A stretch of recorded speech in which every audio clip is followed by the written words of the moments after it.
This presentation explores religious mythology and contains depictions of violence. Viewer discretion is advised. A god beheads his own son. It's not a metaphor. It's not a lost, bloody scripture from a forgotten cult.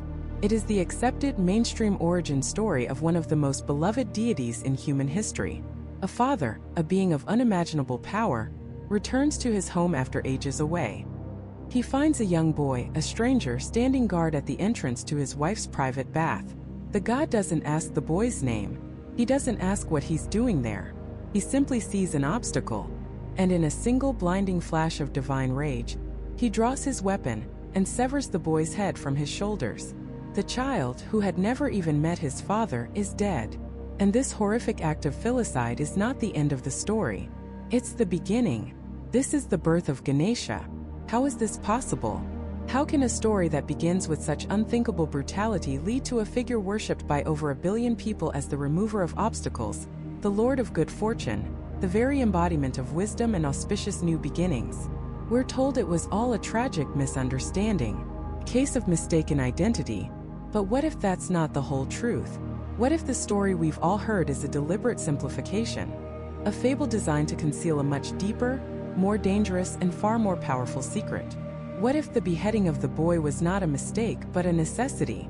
A calculated cosmic surgery required to unlock a power that would change the universe forever?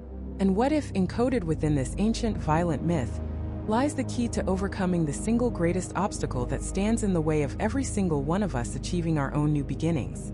To find that answer, we must go back to a time before the boy, before the axe, to the heart of a divine and volatile marriage. Our story unfolds not on Earth, but in the celestial realm, on the snow-capped peaks of Mount Kailash, the axis of the cosmos. Here dwell two of the most powerful forces in existence. The first is Shiva. He is not a god in the way we typically think of one. He is not a king on a golden throne dispensing favors. Shiva is the destroyer, the great ascetic. He is the master of cosmic time, the embodiment of a terrifying, untamed wilderness. He is the stillness of meditation that can last for eons, and the furious, dancing energy that can obliterate galaxies. He is often covered in ash, clad in tiger skin, with a serpent coiled around his neck. He represents the primal masculine force of consciousness, pure and detached from the material world. He is everything that is wild, untamed, and transcendent. His consort, his other half, is Parvati. She is the divine mother. If Shiva is the silent, empty canvas of the sky, Parvati is the entire vibrant world painted upon it. She is the goddess of love, fertility, and devotion. But do not mistake her for a gentle, passive figure. She is Shakti, the literal embodiment of divine feminine power, the active, creative energy that births stars and fuels life itself. She is the mountain, immovable and strong, the river, nurturing and fierce. Her love for Shiva is legendary.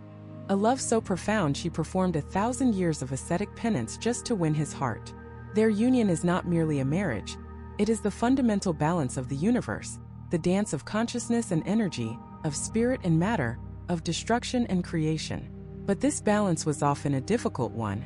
Shiva, the eternal wanderer, would frequently retreat into deep meditation, leaving Parvati alone for centuries, sometimes millennia. He was detached, absorbed in the infinite. Parvati, the mother of creation, longed for connection, for family. During one of Shiva's long absences, a deep loneliness settled upon her. She desired a son, not just any son, but one who would be utterly, completely, and unconditionally devoted to her. One who was not born of Shiva's ascetic seed, but from her own divine essence. And so, she decided to create one. The scriptures say she gathered the turmeric paste, sandalwood, and oil she used for her bath and molded the figure of a young boy. She breathed her own life force, her own Shakti, into the clay, and he came to life. He was perfect, radiant, strong, and with eyes that reflected only pure, unwavering devotion to his mother. He had no father in the conventional sense. He was Parvati's creation, an extension of her own being. She named him Vinayaka, the one who is a master of himself. One day, Parvati wished to bathe and needed someone to guard her privacy. Shiva's attendants, his Ganesha, were loyal to him first and foremost. She needed someone whose loyalty was absolute, whose only law was her word. She turned to her new son. She placed him at the entrance to her chambers and gave him a single, simple and fateful command. Allow no one, under any circumstances, to enter while I am bathing. The boy Vinayaka took his post. He held a simple wooden staff.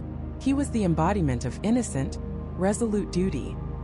His entire world was his mother's command. He knew nothing of his father, Shiva, who had been meditating in a remote mountain cave for an age. He didn't know he was about to stand in the way of the most destructive force in the cosmos. And then Shiva returned. After an eternity spent in the silent void of meditation, he came home. He walked toward his home, toward Parvati's chambers, expecting to be welcomed. But there at the door stood a boy he had never seen, a child barring his path. Shiva, the supreme lord of the universe, was told he could not enter his own home. He was amused at first. "Step aside, boy," he commanded. But Vinayaka, knowing only his mother's word, refused. "No one may enter. It is my mother's order." Shiva's attendants, the fierce and loyal Ganesha, tried to reason with the boy, then to force him. But the child, imbued with the raw power of his mother, the energy of creation itself, was impossibly strong. He single-handedly fought off Shiva's entire legion of demigods and spirits. He broke their bones, scattered their armies, and stood his ground unyielding. Word of this insolent child reached Shiva. His amusement turned to irritation, then to anger. Who was this boy to defy him? To deny him? The confrontation was no longer about entry, it was about cosmic law. Shiva was the ultimate authority. His will was the fabric of reality. This boy's defiance was a tear in that fabric. So Shiva himself strode forward. The Lord of Destruction stood before the son he did not know. The immovable object met the irresistible force. The boy, loyal to his creator, raised his staff. Shiva, the embodiment of cosmic order, saw only chaos, an obstacle that had to be removed. His third eye, the eye of pure, annihilating energy, began to glow. In his hand he summoned his divine weapon, the Trishula, a trident that could shatter mountains and boil oceans. The universe held its breath. The clash was instantaneous and absolute. There was no struggle. There was only the will of the destroyer. In a motion too fast for even the gods to see, Shiva's trident struck. And the head of the boy, the perfect son created from the earth of his mother's body, was flung from his shoulders, soaring into the unknown, dissolving into nothingness. The headless body of the child collapsed to the ground. There was a profound, terrible silence on the peak of Mount Kailash. And it was into that silence that Parvati, her bath completed, emerged from her chambers. She saw her son's lifeless, headless form lying in a pool of blood. She saw her husband, Shiva, standing over him, trident in hand. And the grief of the mother of the universe began to curdle into a rage that would threaten to unmake creation itself. Her scream was not a sound. It was a shockwave. It tore through the fabric of the heavens, a physical manifestation of a mother's broken heart. On Mount Kailash, the eternal snows flash-melted into raging torrents. In the realms below, stars flickered and died. The sages, deep in their meditations, were ripped from their trance, their minds filled with a vision of pure, absolute cosmic winter. This was not the anger of a goddess. This was the grief of the primeval mother, the Adi Shakti, the source from which all energy flows. And when that grief found its focus, it became a rage that made Shiva's own destructive power look like a child's tantrum. Parvati's eyes, once pools of loving warmth, became burning coals. Her form, the very definition of divine beauty, began to shimmer and distort with unimaginable power. She was no longer just Shiva's wife. She was Durga, the fortress. She was Kali, the dark mother, the devourer of time. Every aspect of her divine feminine energy, the gentle and the terrifying, rose to the surface at once. She looked at Shiva not with hatred, but with a terrifying cold finality. The look said, "You have broken our world, and now I will break yours." From the sheer force of her will, she brought forth legions. These were not soldiers of flesh and blood. They were the matrikas, the divine mothers, personifications of her own fury. Out of her breath came goddesses of terrifying power, armed with tridents and swords, their faces contorted in a permanent snarl of battle. They were her pain given form and a mission: annihilate everything. Everything that served Shiva. Everything that stood for the order he had so carelessly shattered. The divine army of Shiva, his loyal Ganesha, had never known fear. They were ghosts, goblins, and divine attendants who had faced down the most powerful demons in existence. But this was different. This was not a battle for territory or power. This was the universe turning in on itself. The Matrikas, Parvati's fury made manifest, fell upon them not like an army, but like a plague. The clash was not of steel, but of concepts. The very laws of physics groaned under the strain as Parvati's forces began to systematically dismantle Shiva's legions. The heavens burned. The cosmic ocean churned. The great serpent on which the world rests began to stir uneasily in its sleep. The other gods watched in horror. Brahma, the creator, saw his creations being unmade. Vishnu, the preserver, saw the balance of the cosmos teetering on the brink of absolute collapse. This was a family dispute that had escalated into a universal crisis. If Parvati's rage was not appeased, her grief not soothed, she would not stop until all of creation was a cold, silent void. Her power, the very energy that gives birth to stars and life, was now being used to extinguish them. And Shiva the destroyer, the ascetic, the lord of time, he was stunned. His rage had been a flash flood, instant, overwhelming, and quickly gone. He had acted on pure, unthinking impulse. An intruder had violated his sacred space, defied his will. He had reacted as he always did, with absolute final force. But now, seeing the headless body of the boy, seeing the inferno of his wife's grief, the gravity of his mistake began to crush him with a weight greater than mountains. He had not just struck down a guard. He had killed her son. A son created from her own being, a part of her soul given form. In his haste, in his pride, he had committed an act so monstrous it had broken the heart of the mother of the universe. He saw the cosmic war raging around him, his own loyal followers being torn apart, and he knew it was all his fault. The destroyer had destroyed the one thing he could never replace: his family's peace. The great gods, Vishnu and Brahma, knew they had to intervene. This was beyond them, but the alternative was non-existence. They approached Shiva not as judges but as desperate friends. They didn't need to tell him he was wrong. The screaming, burning cosmos was doing that for them. They told him what he already knew. This had to be undone. Parvati's rage could only be calmed by one thing: the life of her son. But how? The boy was gone.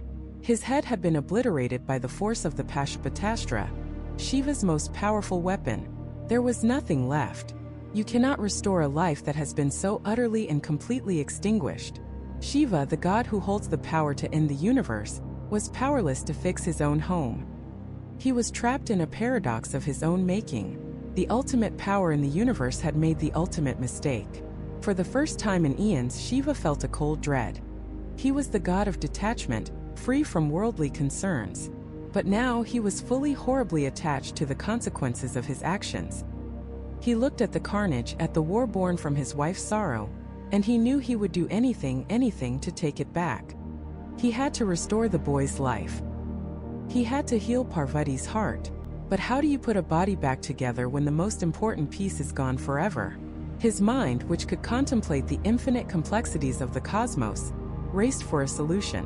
There was no magic, no mantra, no power he possessed that could simply recreate the boy's head. It was an act of supreme destruction, and it could not be unwound. But perhaps it could be circumvented. A desperate plan, a wild gamble formed in his mind. It was unorthodox, unprecedented, and would change the boy forever. But it was the only way. He turned to his remaining Ganesha, his most loyal attendants who had survived the initial onslaught of Parvati's rage. Their faces were grim, terrified, but they looked to their lord for guidance, for a command to end this madness.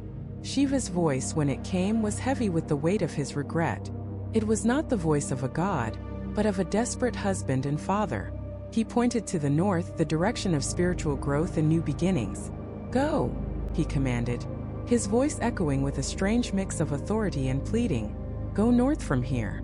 And the very first living creature you find, the first being that crosses your path, bring me its head. Do not question. Do not hesitate. Just do it. The life of my son, and the fate of this universe depends on it." Shiva's attendants, the Ganesha, didn't have the luxury of understanding.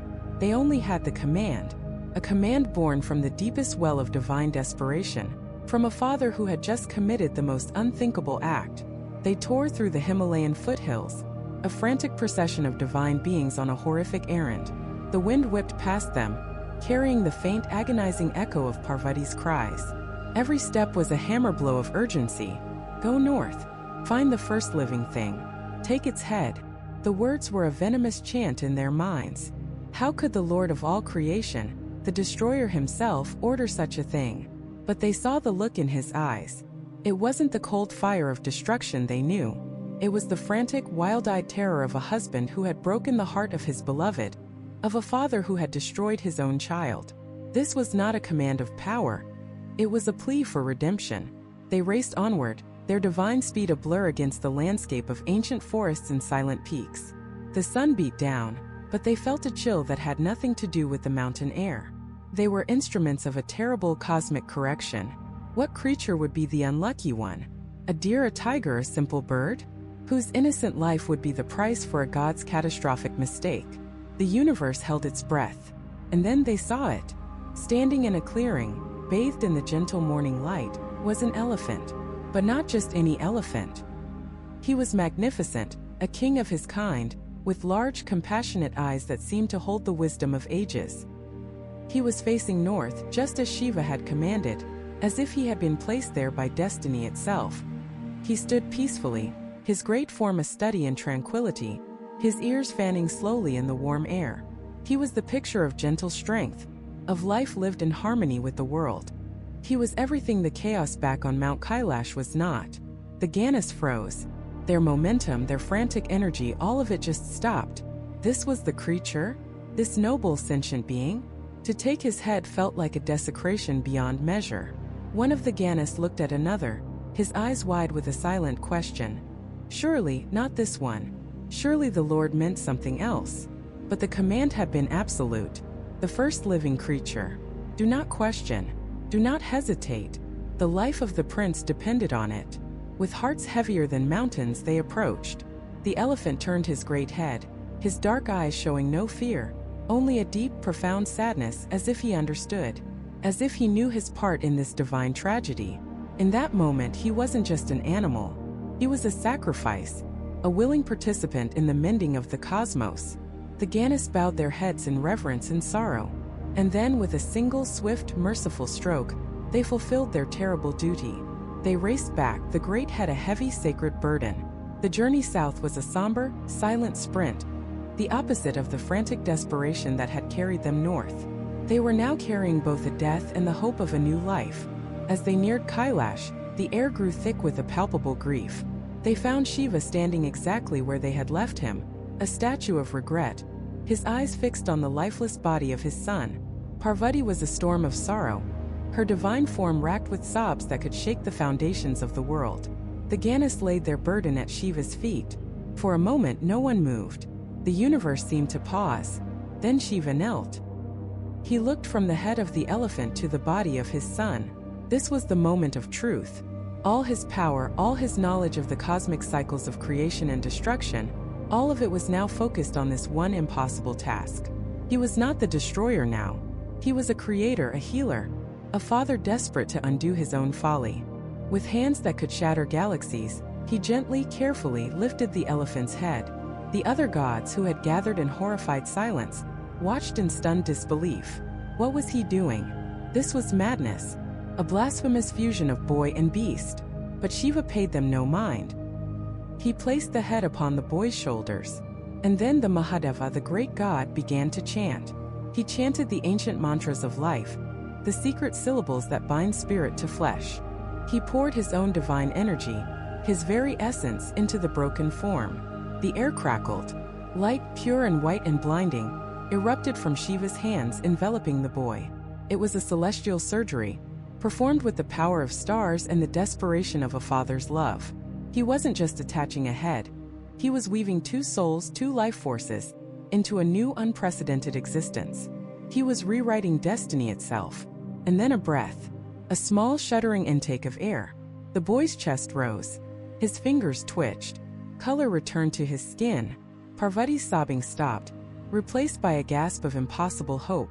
The boy's new eyes, the wise, gentle eyes of the elephant, fluttered open. He sat up, looking down at his own hands, then at his parents. He was alive. Parvati rushed forward. her heart a supernova of relief and joy. She threw her arms around him, holding him tight. It didn't matter that his form was changed. It didn't matter that his face was not the one she had sculpted from the earth. It was him, her son, her life. He was breathing, he was warm, he was hers. The universe had been broken, and now it was whole again. Shiva looked upon his son, and for the first time since his rage had subsided, a sense of profound awe washed over him. Guilt still lingered, a sharp sting in his immortal heart, but it was now overshadowed by a powerful dawning realization. This was not a mistake to be fixed. This was a new beginning, a creation more profound than he could have ever intended. He saw the wisdom in those elephant eyes, the strength in that new form. He saw a being destined for greatness. He stepped forward and placed his hand on his son's head. His voice, no longer a desperate plea but a divine proclamation, boomed across the heavens for all gods and mortals to hear. "From this day forward," he declared, "you will be known as Ganesha. You are my son, but you are also the leader of my Ganes, and so you shall be called Ganpati. Because of the great and terrible obstacle placed at the very door of your own life, an obstacle you have now overcome, no new venture, no journey, no prayer, no ritual shall ever be started without first invoking your name. You will be worshipped before all other gods, including me. For you are the remover of obstacles, the Lord of beginnings. Anyone who seeks to start anything new, be it a business, a marriage, a new day, must seek your blessing first. To ignore you is to invite failure. To honor you is to clear the path to success. You, my son, who began your life with the greatest of all calamities, will now forever be the gatekeeper of all auspicious beginnings." In that moment, a cosmic paradox was forged into divine law. The boy whose beginning was an end would now be the god of all beginnings. The victim of a locked door would become the key to every door. The being born of a catastrophic mistake was now the symbol of a perfect start. This was the birth of Ganesha, not just a rebirth from death, but a transformation of tragedy into triumph, of chaos into a new and sacred order. And the universe would never be the same. With the dust of creation settling, a profound silence fell upon the heavens. The gods, the sages, the celestial beings, they all stared not at a boy but at a phenomenon. Before them stood a figure both startling and divine, the powerful body of a youth crowned with the majestic head of an elephant. One tusk was perfect, the other, in some tales already broken, a story for another time. Shiva, the destroyer, looked upon his son, his rage replaced by a father's awe. Parvati, the mother goddess, saw past the strange form to the soul she had created, her heart swelling with a love that defied all logic. This wasn't a repair job. This wasn't a fix. This was an upgrade, an evolution. Ganesha was now more than a son. He was a living, breathing paradox. He was the embodiment of a problem and its solution all at once. And with this new form came new titles, new responsibilities. Shiva, looking at the divine army of attendants known as the Ganes, mischievous, powerful, chaotic beings who followed him, realized they needed a leader, a master, someone to bring order to their chaos. He declared that this new son would be their lord.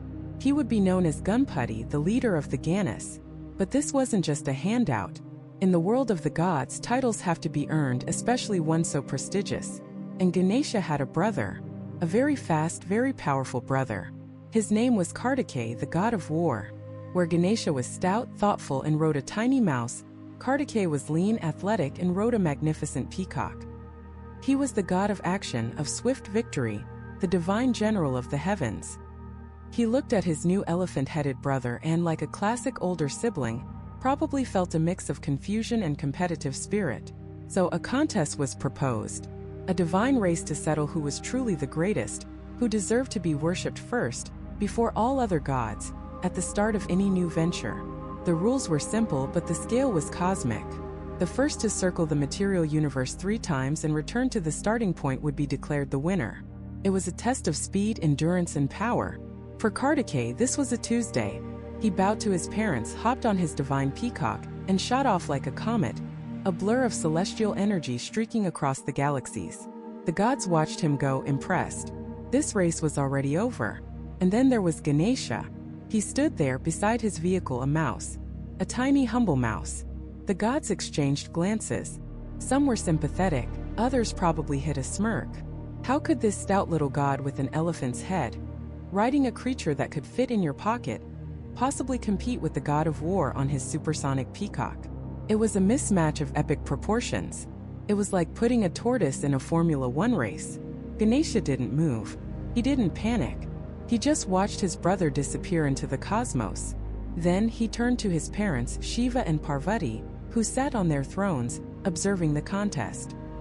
He walked towards them, his steps deliberate, not rushed. His little mouse scurried alongside him. He approached his parents, bowed deeply, and then he started walking. Not towards the edge of the heavens, not in the direction his brother had gone, but in a circle. A small circle, right there on the ground around the thrones of Shiva and Parvati. One circle. He paused, bowed again.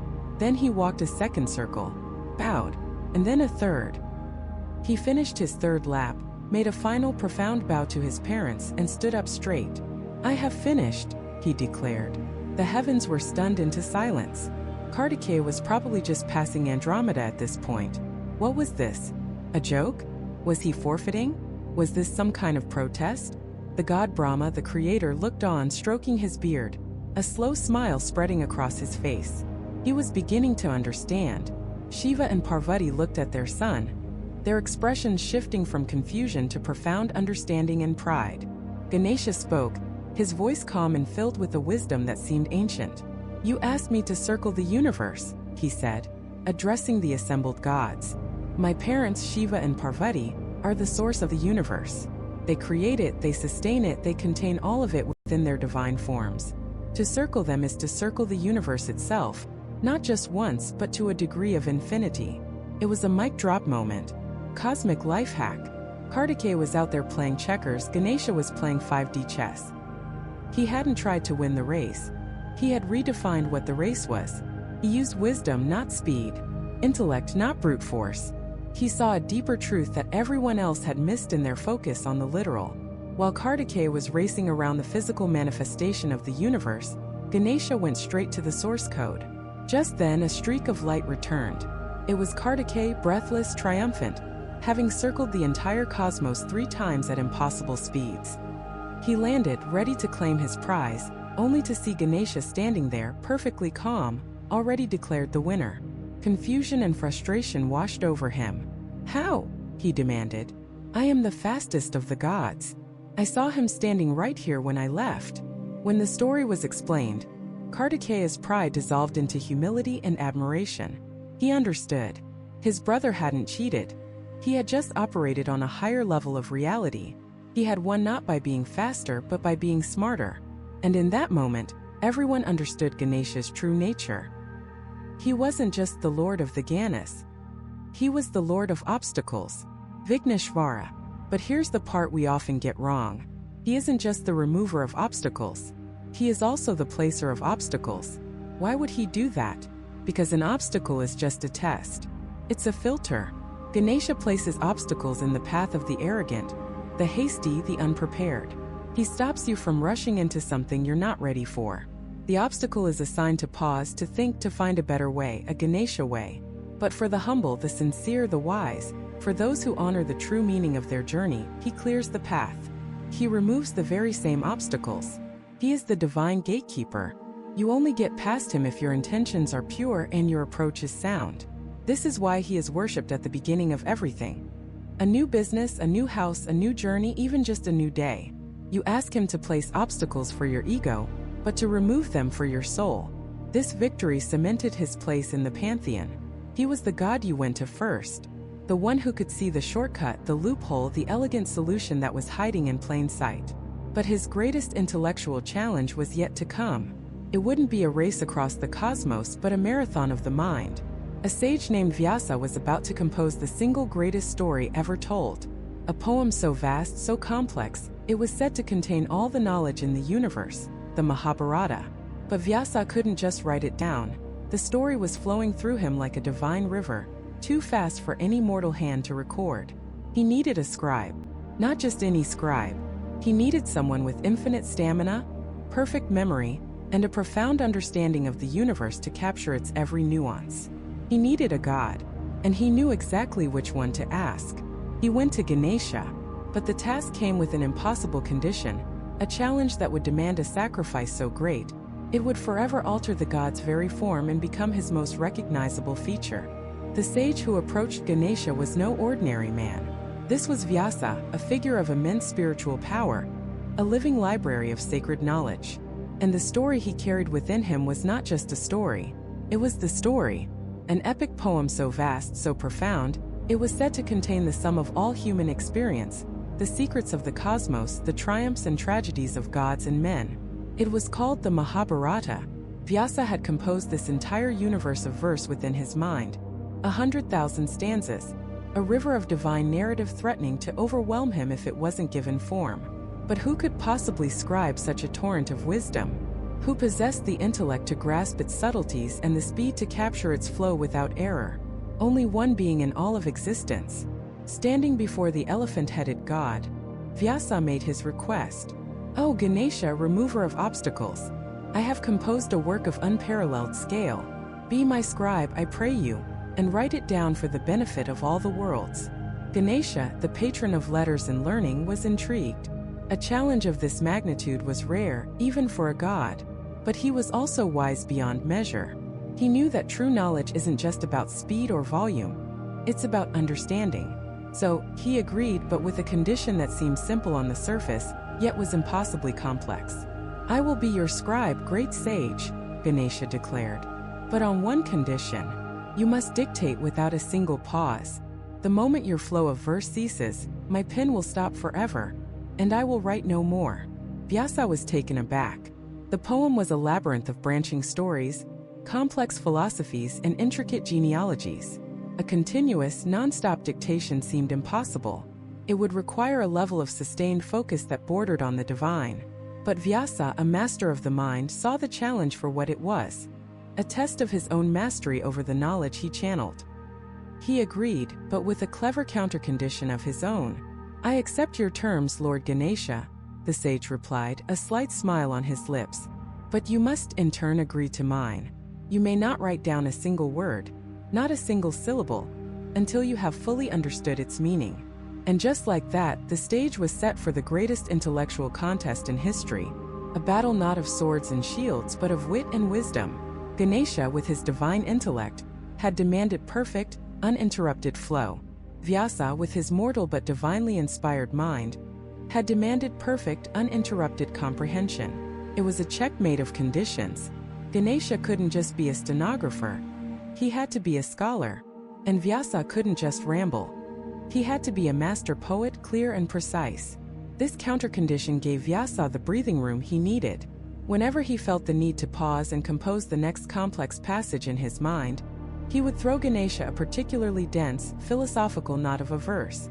A stanza so layered with meaning, so rich with allegory, that even the god of intellect would have to stop and ponder it, his brow furrowed in concentration, his pen hovering just above the palm leaf. These moments, these brief intellectual puzzles, bought Vyasa precious seconds to gather his thoughts before the torrent of words began anew. And so it began. In a secluded cave in the Himalayas, the sage began to speak, and the god began to write. Vyasa's voice filled the cavern, not with the dry recitation of a scholar, but with the thunder of celestial battles, the whispers of courtly intrigue, the heart-wrenching cries of loss, and the profound silence of spiritual awakening. He spoke of honor and betrayal, of love and of duty. He wove tales of kings and queens, of demons and gods, of the cosmic dice game that would seal the fate of a generation. The Mahabharata poured from him like a flood, and Ganesha, his divine mind racing, kept pace. His quill, a stylus made of celestial iron, flew across the palm leaves, dancing and scratching, capturing every word, every nuance. He was not merely transcribing, he was absorbing. He saw the battlefield of Kurukshetra in his mind's eye. He understood the moral dilemma of the hero Arjuna. He grasped the intricate philosophy of Krishna's sermon, the Bhagavad Gita, as it was spoken. For days, weeks, and months the cosmic dictation continued. The sun and moon wheeled across the sky, seasons turned, but inside the cave, time was measured only by the flow of verse and the scratch of the pen. The sheer velocity of the task was immense. The energy in the cave was electric, a whirlwind of creative and intellectual force. Ganesha wrote with a speed that would blur the vision of any mortal. The iron stylus grew hot in his hand, glowing with the friction of his divine effort. The stack of inscribed palm leaves grew into a mountain, a testament to the universe being born from Vyasa's mind. Then, in the heat of a particularly intense passage describing a cataclysmic battle, it happened. The celestial iron stylus, unable to withstand the sheer relentless pace of Ganesha's writing, began to glow white-hot. It vibrated, strained under the pressure, and with a sharp crack that echoed like a thunderclap in the silent cave, it shattered. The pen was broken. For a heartbeat there was silence. Vyasa's dictation faltered. The condition was clear. Once the pen stops, it stops forever. The entire epic, the wisdom of the ages, hung in the balance, threatened by the failure of a simple tool. Any other being would have stopped, would have admitted defeat. But Ganesha was not just any being. He was the remover of obstacles. And when an obstacle appears, you do not simply stop. You find a way through. In a single fluid motion, without a moment's hesitation, Ganesha reached up to his own face. He took hold of his right tusk, a beautiful, perfectly formed spear of ivory, a symbol of his strength and perfection. And with a surge of divine will, he snapped it off at the base. He didn't cry out. He didn't flinch. He simply looked at the broken tusk in his hand, a part of his own body, and saw not a loss but a solution. He saw a new pen. Dipping the sharpened point of his own tusk into the ink pot, he looked at Vyasa, whose mouth was still open, about to speak. Ganesha gave a slight nod, a signal to continue. And before Vyasa's pause could become a full stop, the god was writing again. The broken tusk moved across the page, smoother and faster than the iron stylus ever had. It was now an extension of his own being, channeling the story directly from his mind to the page. The great sacrifice had been made. He had offered a piece of himself to ensure that the story, the great ocean of knowledge that was the Mahabharata, would not be lost. He chose wisdom over vanity, duty over perfection. This single act forever defined his image. From that moment on, he would be known as Ekdunt, the one with a single tusk. His broken tusk is not a sign of imperfection or weakness. It is the ultimate symbol of sacrifice for a higher purpose. It teaches us that no obstacle, not even the limitations of the physical world or the loss of a part of ourselves, should stand in the way of the pursuit of knowledge. It is a permanent physical reminder that sometimes, to create something timeless, you must be willing to break a part of yourself. And in that breaking you become not less but infinitely more. This single broken tusk, held in his hand like a pen, is a testament to the idea that knowledge is worth any price. But what about his other hands? Ganesha is typically depicted with 4 arms, sometimes more, and each hand holds an object, a symbol, a piece of a cosmic puzzle. If one hand holds the symbol of sacrifice for wisdom, what do the others hold? What is the divine toolkit he offers to those who are about to begin a new journey? Let's start with the sweetest. In one of his hands he often holds a round, steamed sweet called a modak. To the uninitiated it might seem odd. A god holding a dessert? But this is not just any treat. The modak is a perfect metaphor for the spiritual journey. On the outside it's made of a soft, pliable shell of rice flour, simple, humble, unassuming. But inside it holds a treasure. A rich, sweet filling of grated coconut and jaggery, a raw cane sugar. The journey to this sweet center is the goal. This represents the path of sadhana, or spiritual practice. The outer shell is the hard work, the discipline, the effort required. The sweet filling, that is the reward. It is the bliss, the joy, the ultimate sweetness of self-realization and enlightenment. Ganesha holds it out to us as a promise. He's not a deity who demands suffering for its own sake. He is showing us that for all the obstacles we overcome, for all the sacrifices we make, like breaking a piece of ourselves for a greater purpose, there is a profound and lasting sweetness waiting. It's the prize at the end of the quest. But it's more than that. The shape of the modak is also said to resemble a bag of money, symbolizing the wealth and prosperity he can bestow. But its primary meaning is far deeper. It is the ultimate treasure, the spiritual wealth that once attained can never be lost. It is the knowledge of the true self, and there is nothing sweeter. He holds it, but he doesn't consume it. It is for us. It is the reason we begin the journey in the first place. Now look to his other hand. Here we often find something far more intimidating, a small, sharp axe or a parashu. What kind of weapon does a god of beginnings and remover of obstacles need? This is not an axe for chopping wood or for waging war in the conventional sense. This is a divine scalpel. The axe represents the power to cut. To cut what? To cut through the tangled jungle of our own attachments. To sever the ropes of illusion, ego, and ignorance that bind us to suffering. Think about every time you've been held back. Held back by fear, by doubt, by an old habit you can't seem to shake, by a toxic relationship you know is draining your soul. These are the bonds the axe is meant to sever. This is Ganesha's most surgical tool. He understands that the greatest obstacles are not the mountains in our path, but the attachments in our minds. The attachment to being right, the attachment to our own pain, the attachment to a version of ourselves that no longer exists. The axe is a symbol of the fierce, unyielding clarity required to cut these things away. It's a painful process, no doubt. Cutting away a part of your identity, even a harmful one, hurts. But Ganesha shows us it is necessary. To begin something new, you must first be willing to end what is holding you back. This axe significantly was a gift from his father, the great god Shiva the Destroyer. It carries the cosmic power of dissolution. It's the power to unmake, to dissolve, to clear the slate so that something pure and new can be built in its place. In another hand, he holds a rope or a noose, called a pasha. Now, in the West, a noose has a purely negative, violent connotation. But here its meaning is entirely different. It's not a tool of punishment. It's a tool of guidance and control. The pasha has three primary functions. First, it is used to pull obstacles out of the devotee's path. Imagine a massive boulder blocking your way. Ganesha simply lassos it and yanks it aside. Second, and more subtly, it is a tool to pull the devotee closer to the ultimate truth, to gently but firmly guide them away from the distractions of the material world and pull them onto the spiritual path. It's the divine gravity of truth, keeping you from floating away into meaninglessness. But its third function is the most personal. The pasha is meant to capture and bind the wild elephant of the human mind.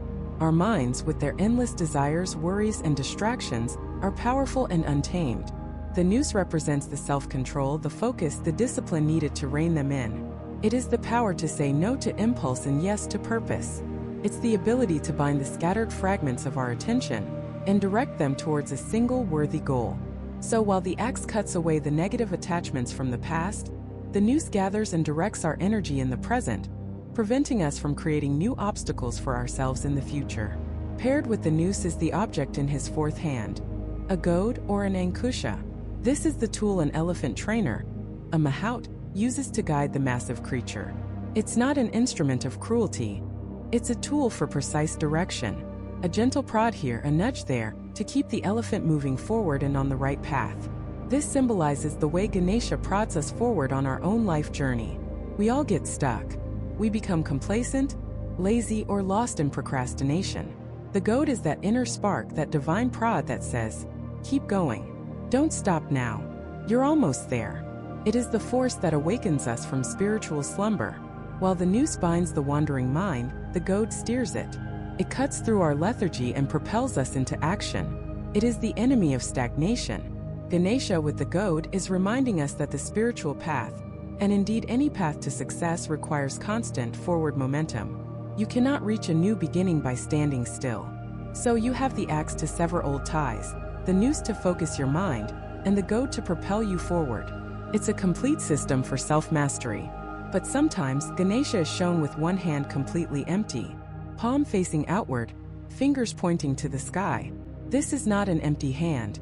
It is a hand gesture, a mudra, known as the Abhya mudra. Abhya in Sanskrit means fearlessness.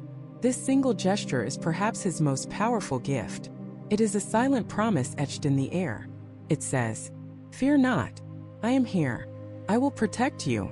After providing us with the tools to cut away our ego, to control our minds, and to move forward, he offers the ultimate reassurance. He is telling us that for those who walk the path with sincerity and courage, divine protection is always available. It is the calm hand of a loving parent on the shoulder of a child about to take their first steps into a dark room. It is the ultimate removal of the ultimate obstacle, fear itself. So you see, his forearms are not random. They represent a complete philosophy for living a successful and meaningful life. First, the sweet promise of the modak, the goal, the inner bliss that makes the journey worthwhile. Second, the sharp axe of discrimination, the tool to cut away all that holds you back. Third, the noose of concentration, the means to control your wild mind and focus your energy. And fourth, the goad of motivation, the constant prod to keep moving forward, to never give up. And overarching all of it is the silent, open palm of fearlessness, the divine guarantee of protection. He holds the tools to master the universe, both internal and external.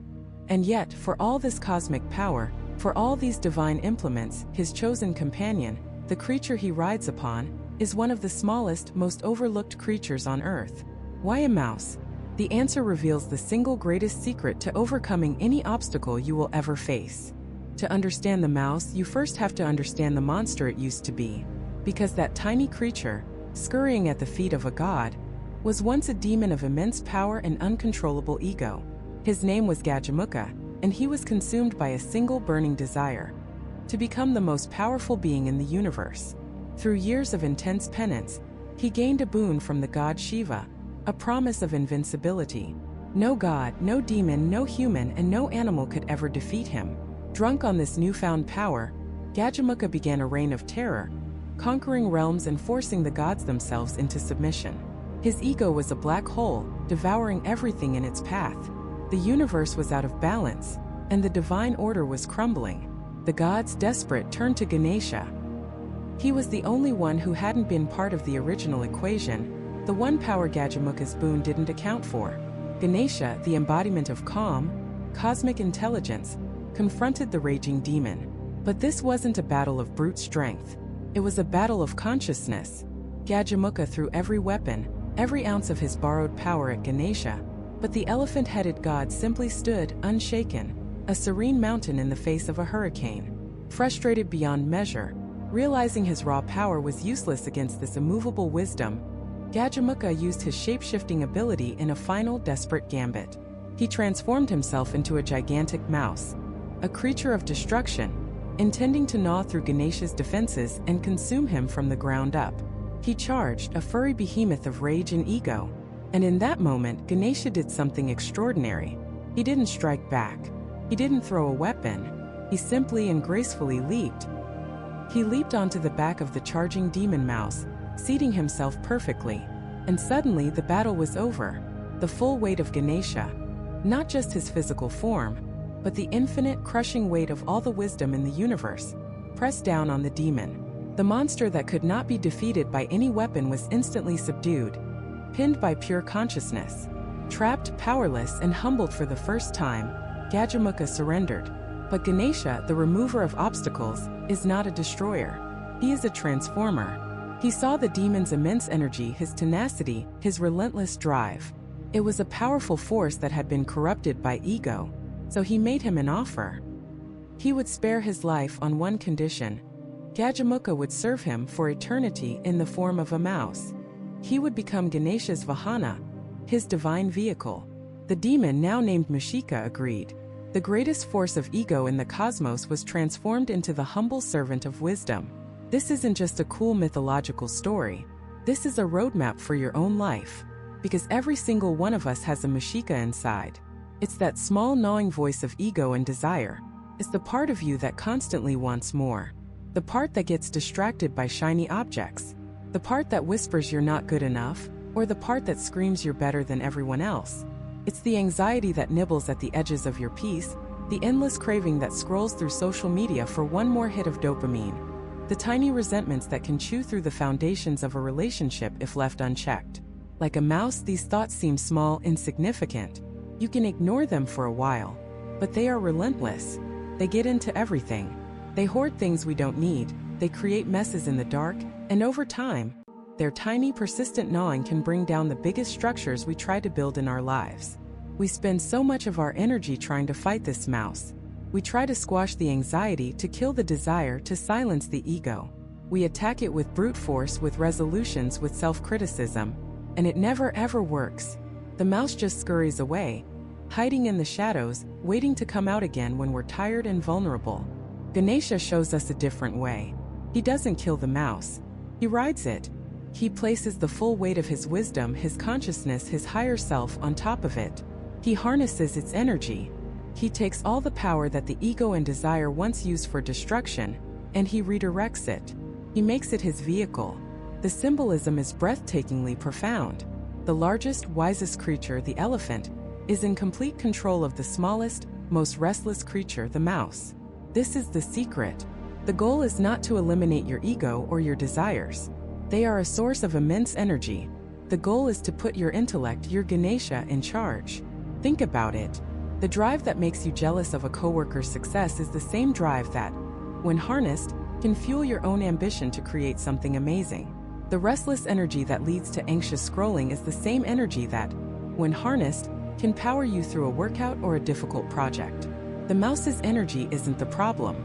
The problem is who is in the driver's seat. When the mouse is in charge, you are a slave to every whim, every craving, every fleeting fear. Your life is a chaotic mess of scurrying in the dark. But when your inner Ganesha, your wisdom, your awareness, your purpose, is seated firmly on top, that same energy becomes a powerful engine, takes you where you want to go. So how do you do this? You start by observing the mouse. Instead of fighting the anxious thought, you notice it. You say, "Ah, there's the mouse again," gnawing away. You don't judge it. You don't engage with it. You simply place the weight of your awareness on it. You bring yourself back to the present moment, to your breath, to the task at hand. You remind yourself of your larger purpose, your bigger why. That is your Ganesha. Every time you choose the long-term goal over the short-term craving, you are seating Ganesha on top of the mouse. Every time you respond with calm wisdom instead of a reactive snap of anger, you are taking the reins. This is the ultimate obstacle removal, because the vast majority of obstacles we face are not external. They are internal. They are the self-doubt, the procrastination, the fear, the lack of focus, all driven by that untamed mouse. By mastering this inner dynamic, you become unstoppable. You have the immense, grounded wisdom of the elephant, combined with the quick, energetic, get-it-done power of the mouse, all working in perfect harmony. You are no longer at war with yourself. You are whole. He mastered the demon within, transforming the gnawing voice of ego into a powerful ally. But soon, he would be called upon to face an external task of cosmic importance, a challenge that would require him to record the greatest story ever told, a story of war, duty, and the fate of humanity. And to fulfill this sacred duty, he would have to make an impossible choice, breaking a part of his own divine body and leaving himself forever marked. The story of Ganesha's broken tusk is not a tale of imperfection, but a lesson in what it truly means to sacrifice for the sake of knowledge. And this powerful symbolism, this idea that perfection sometimes requires imperfection, is not limited to his tusk. It is etched into every single aspect of Ganesha's being. His entire form is a masterclass in spiritual philosophy, a visual guide to living a meaningful life. Once you learn to read the symbols, you can never look at him the same way again. It's like being given a key to a secret code that unlocks profound wisdom. Let's start with the most obvious feature: his massive elephant head. This isn't just a random divine attribute. It represents immense wisdom and intellect. Think about it. The elephant is one of the most intelligent animals on the planet, known for its memory and problem-solving skills. Ganesha's head is a constant reminder to think big, to expand our consciousness, and to use our intellect for the greater good. His large ears are a direct extension of this. They symbolize the importance of listening. In a world where everyone is shouting to be heard, Ganesha teaches that true wisdom comes not from speaking, but from listening to others, to the world around you, and most importantly, to the quiet voice within. He encourages us to absorb knowledge from all sources, to be receptive students of life. In contrast, his eyes are small, almost hidden by the vastness of his head. This is incredibly deliberate. The small eyes represent laser-like concentration and the importance of looking inward. While the large ears take in the entire world, the small eyes focus on what truly matters. They teach us to cut through the noise and distractions of the material world and to concentrate on our inner spiritual journey. It's a powerful lesson in mindfulness. Be open to everything, but focus your energy on your ultimate goal. And then there is his trunk, the proboscis. It is arguably the most versatile and symbolic part of his entire form. An elephant's trunk is strong enough to uproot a massive tree, yet delicate enough to pick up a single blade of grass. This represents the perfect balance of strength and gentleness. More profoundly, it symbolizes the quality of viveka, or discrimination, the ability to differentiate between the real and the unreal, the eternal and the temporary, good and evil. The trunk, which can navigate the massive and the minuscule, is a metaphor for a well-honed intellect that can navigate the complex moral and ethical challenges of life. It's the tool we use to remove the obstacles of ignorance from our path. Moving down, we see Ganesha's large belly. This is often portrayed with a snake tied around it like a belt. This isn't about gluttony. It's about containment and acceptance. The large stomach represents the ability to digest and peacefully absorb all of life's experiences. The good, the bad, the beautiful, and the ugly. It teaches us to take in everything life throws at us without being disturbed, to process it all with equanimity. The snake, a creature that sheds its skin, represents the constant regeneration of energy and the control of cosmic power. Ganesha's belly is literally the cosmos, holding all of existence within it, peacefully and without judgment. Now let's look at his hands. Ganesha is typically shown with 4 arms, which represent his divine power and his ability to influence the world in multiple ways at once. Each hand holds a specific object, and together they form a kind of spiritual toolkit for humanity. In one upper hand, he often holds an axe or a parashu. This is not a weapon of violence. It is a tool for cutting. Cutting what? Attachments, illusions, the bonds of ignorance and desire that keep us trapped in cycles of suffering. The axe is a symbol of the sharp, decisive action needed to sever our connection to the ego and the material world, freeing us to pursue a higher spiritual reality. It's the part of Ganesha that says, you must be willing to let go of what's holding you back. In another hand, he holds a rope or a noose called a pasha. This might seem threatening, but its purpose is benevolent. The pasha is used to pull his devotees closer to the spiritual path and away from worldly distractions. It's also used to bind and control the obstacles that the axe has cut away.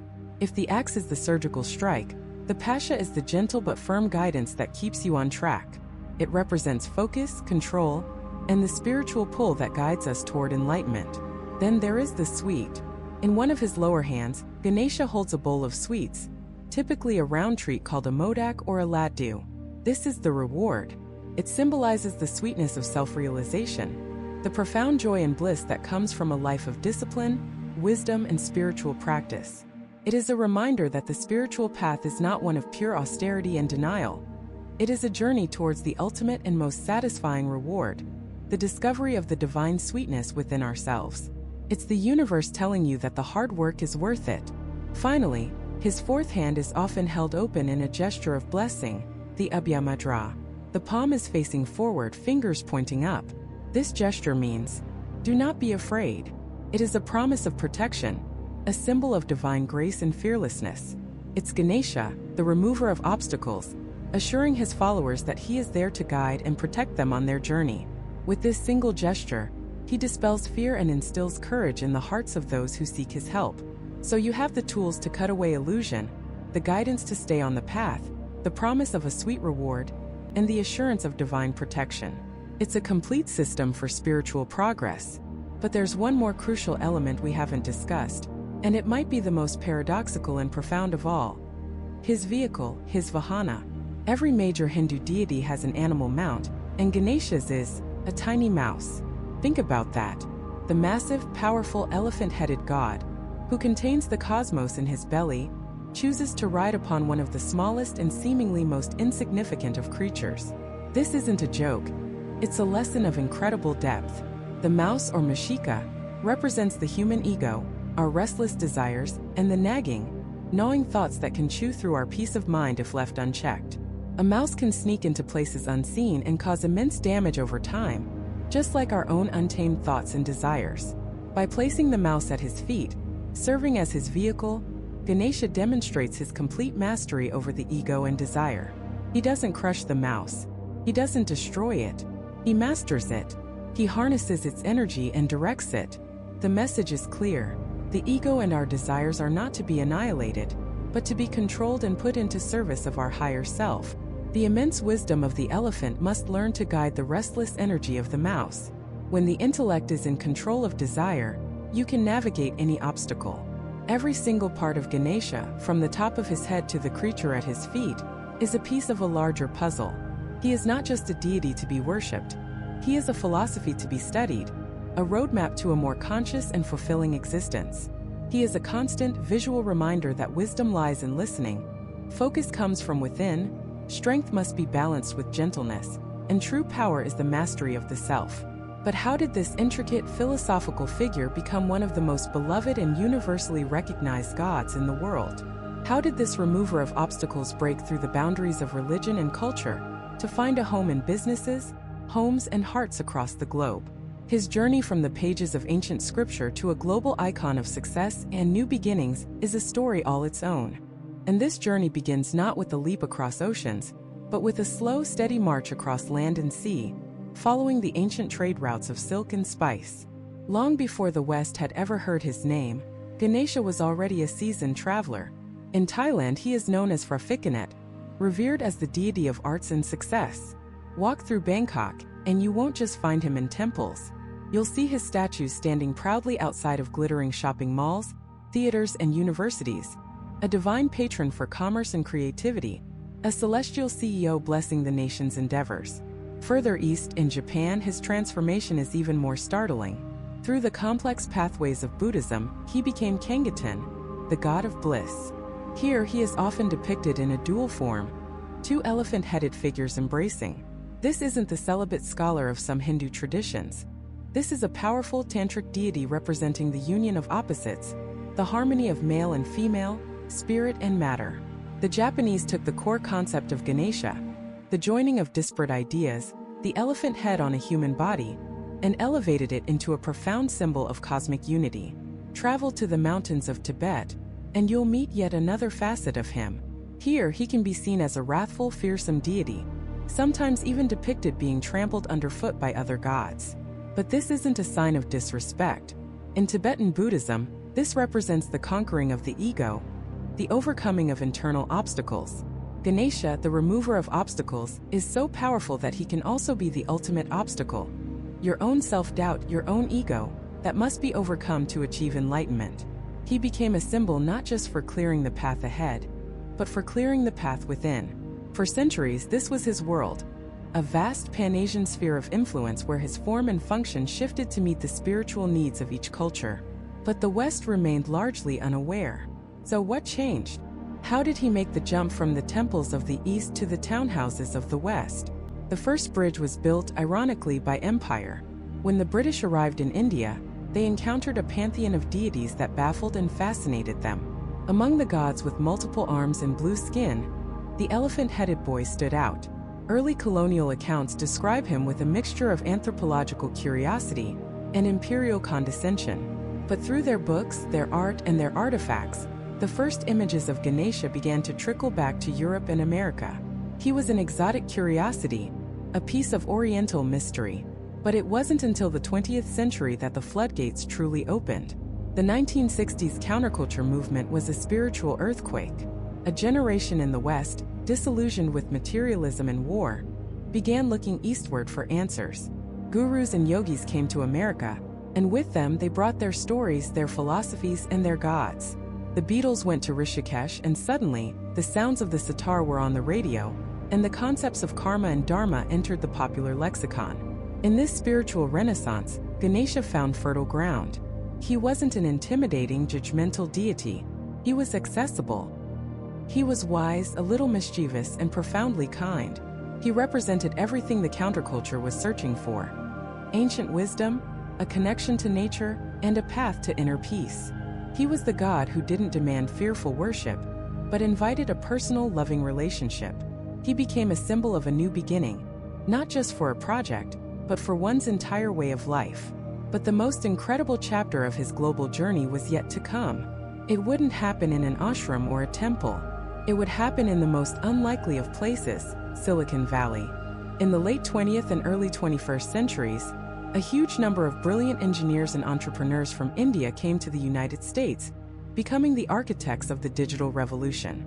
And they brought their culture, their values, and their remover of obstacles with them.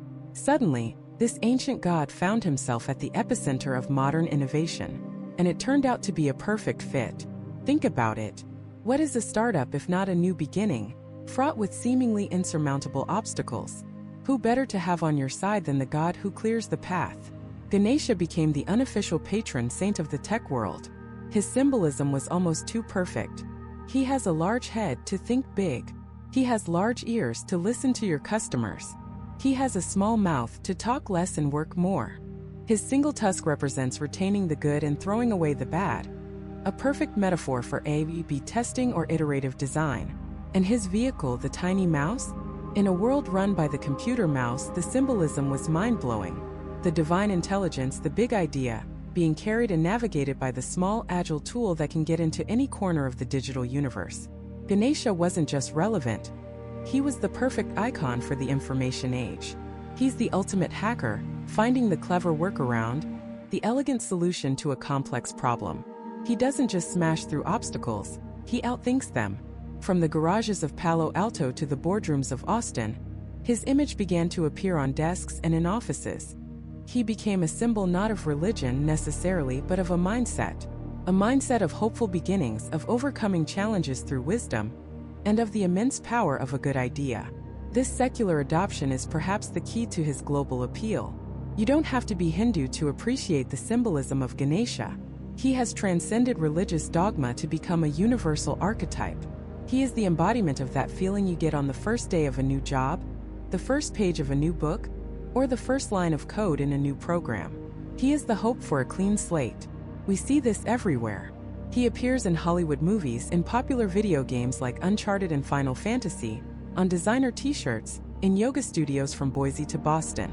He has become a global cultural icon, as recognizable in some circles as the Statue of Liberty or the Eiffel Tower. But why him? Out of thousands of deities in the Hindu pantheon, why did Ganesha, in particular, become such a global superstar? The answer lies in the profound, universal human needs that he speaks to. First, everyone, regardless of culture or creed, understands the fear and excitement of a new beginning. We all face obstacles, whether it's a difficult boss, a financial problem, or a personal insecurity.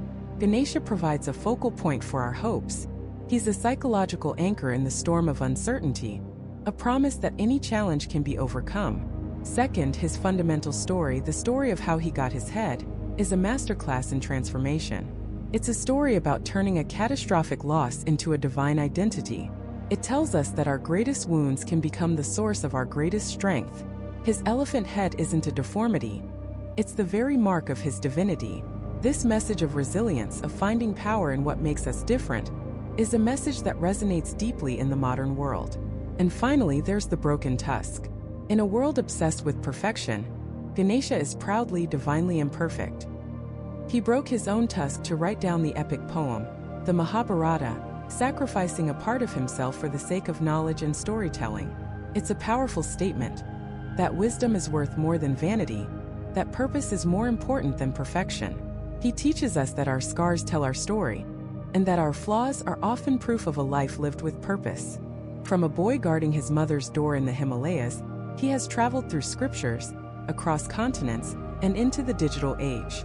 He has been a god for Hindus, a symbol for Buddhists, an icon for entrepreneurs, and a comfort for spiritual seekers of every background.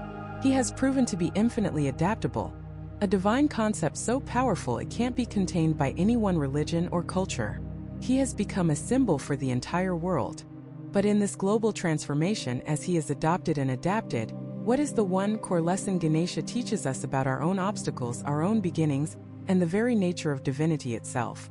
The final piece of the puzzle lies not in his global journey, but in the journey back to ourselves. To find that final piece, we must look at Ganesha not as a deity in a distant pantheon, but as a mirror reflecting the most profound truths about the human condition. Think about the biggest obstacle in your life right now. That thing you avoid, the challenge that looms so large it feels insurmountable. We call it the elephant in the room. And here we have a god with the head of an elephant, who is literally the lord and master of that very concept. He doesn't shy away from the elephant in the room. He embodies it. He wears it as his crown. This is the first crucial shift in perspective. The obstacle isn't something to be defeated. It's something to be integrated, to be understood, to be worn as a symbol of strength. So how do we do that? Ganesha provides a toolkit. Look at his form. In one hand he holds an axe. This isn't an instrument of random violence. It is a symbol of discernment, of precision. The first step in confronting any great obstacle is to cut away the attachments that hold you back. the attachment to fear, the attachment to your old identity, the attachment to the belief that you are not capable.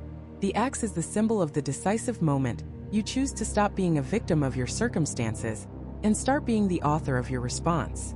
You cut the ropes of past failures and future anxieties, focusing only on the present moment and the task at hand. Once you've made that cut, what's next? Look at his ears. They are vast like winnowing fans. They are designed to capture every sound, every nuance. But his mouth is small. The lesson is devastatingly simple. Listen more, speak less. When we are faced with a problem, our first instinct is to complain, to lament, to talk endlessly about how difficult it is. Ganesha teaches the opposite. Quiet your own voice. Listen to the wisdom of others. Listen to the subtle signals the universe is sending you. Listen to that quiet intuition deep inside yourself that already knows the next step. True power doesn't come from shouting down the storm. It comes from listening so intently that you can hear the path through it. And as you walk that path, you will inevitably stumble. You will face setbacks. You will have to swallow your pride. This is the wisdom of Ganesha's large belly.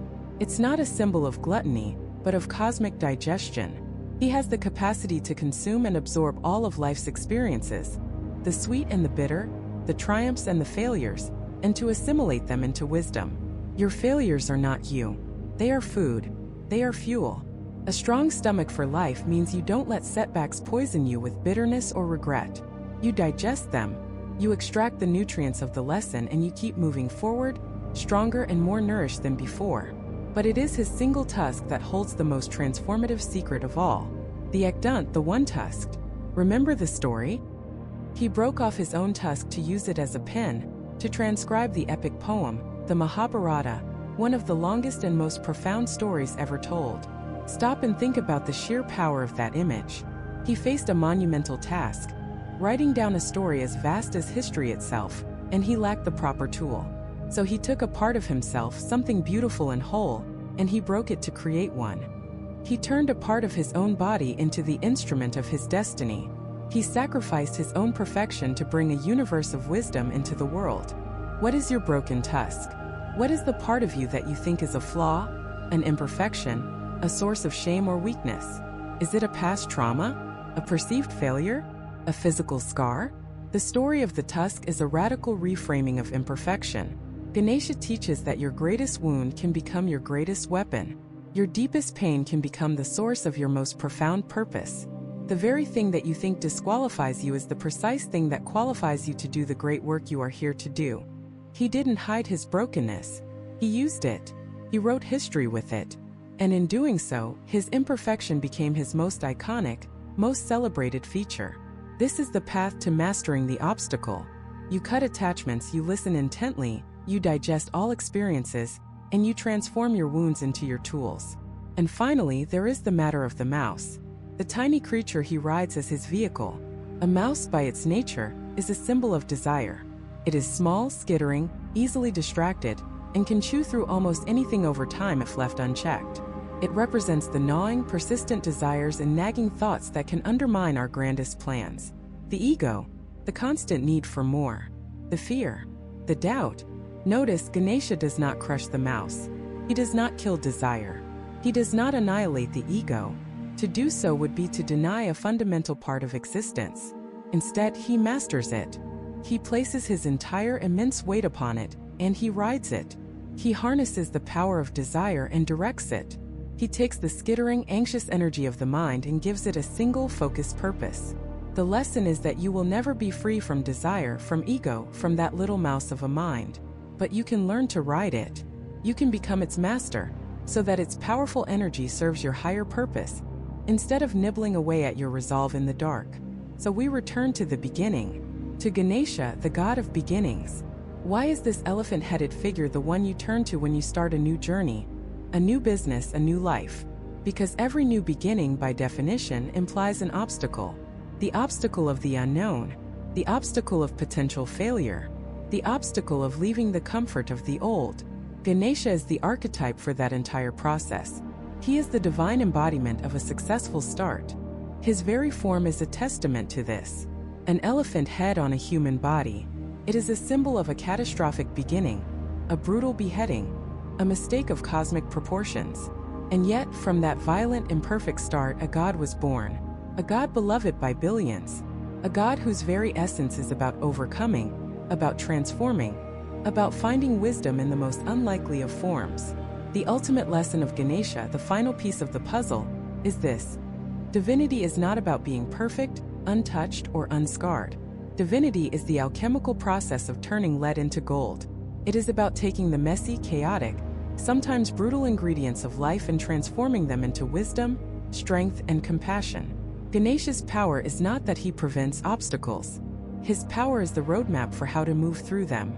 He teaches us that the obstacle is the path, the flaw is the feature, the broken piece is the pen, and the journey to the divine is not a journey to some far-off heaven, but an inward journey of mastering the wild, beautiful, imperfect elephant within ourselves. That is his gift, and that is the beginning of everything.